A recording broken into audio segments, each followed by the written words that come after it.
Hi, I'm Tab Pig with Vettec, and you're watching 2 Minutes with Tab.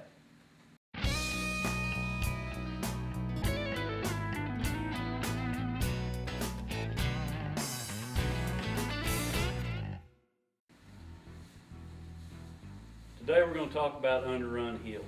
And I'm going to show you now what designates an underrun heel.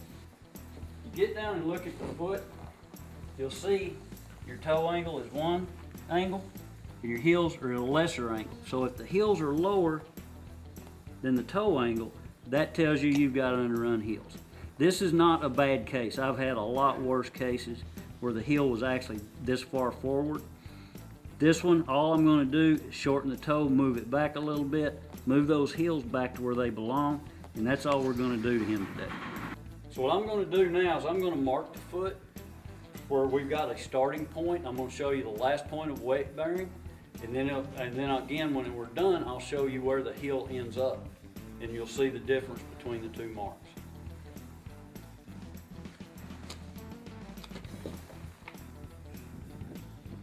So I draw a line 90 degrees up the hoof wall. That gives me my starting point. So let's get up, get the foot up, let's get that cleaned out so we've got some idea of what might be in the foot. I don't just jump on the knife and start paring. I want to know what's in there before I go in with the blade. Okay. We can see the frog needs a little cleanup here. We've got a lot of sole growth up here in this toe. Look at this growth right here. That's the very end of that bar that we talked about on the trim. This side's really clean. That bar's in a good position. This buildup right here is causing a pressure just the side of the frog. We may even see a little bruise or a pocket right underneath that. So all I'm going to do is come in here. And again, I'm not going to take any more than I absolutely have to. I will get rid of that. It's not doing the foot any good. It's trash, so get it out of there.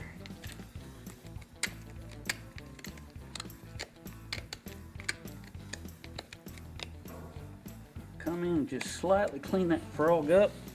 I've seen people come in and sculpt a frog like it was piece of marble. That's not what the frog is supposed to do. Let's leave it intact as much as possible.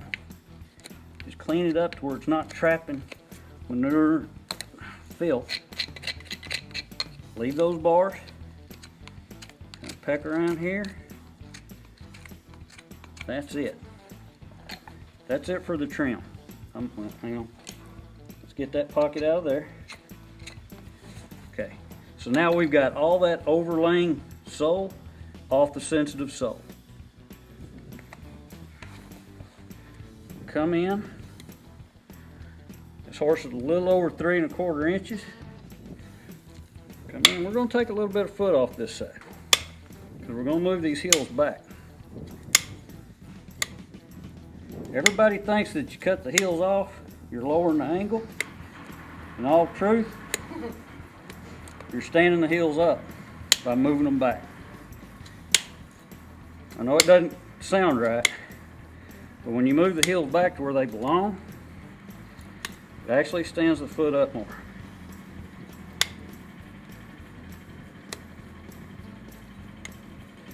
That's how much I took off of that heel. That's it. But now look how far back we've moved it.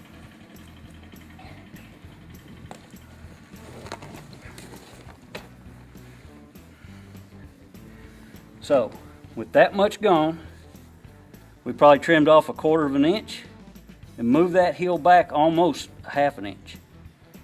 That's pretty dramatic. And you'll see this foot change when I get this toe wall kind of dressed down.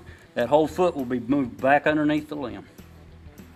So all we're going to do now is get him flattened up with the rasp, and I'll show you how I judge my toe width. Just going to come in and knock these high spots down.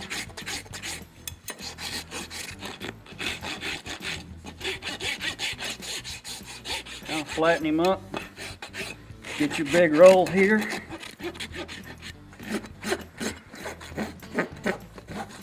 Okay, the way I judge my toe width from the white line to the edge of my hoof wall is you take this measurement at the quarter from the white line to the hoof wall. So you just eyeball it, take your ass,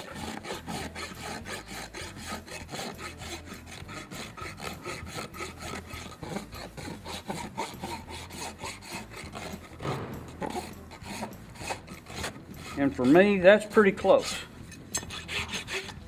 You see this width and that width are very close to the same. Come in and clean these little pockets of garbage out.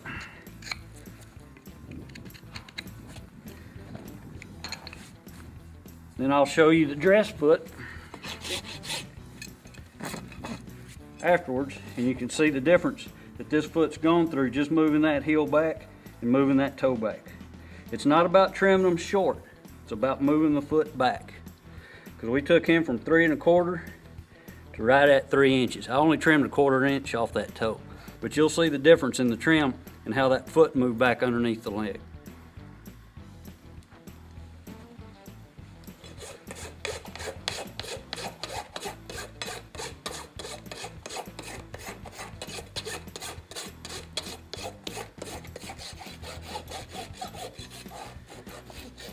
Put our big radius on there. Come around, get this inside.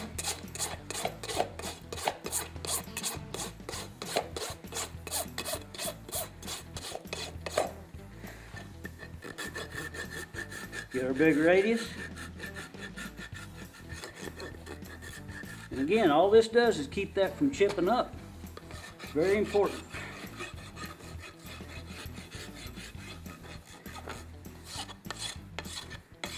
I'm not worried about all these straight lines and this and that little dip. People will get in there and file that down to where it's a straight line.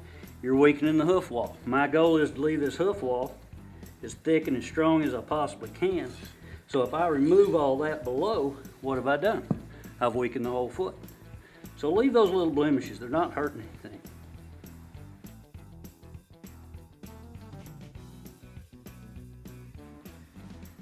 So today we got to look at underrun heels and how I correct it. Thank y'all for watching, and we'll see you next time.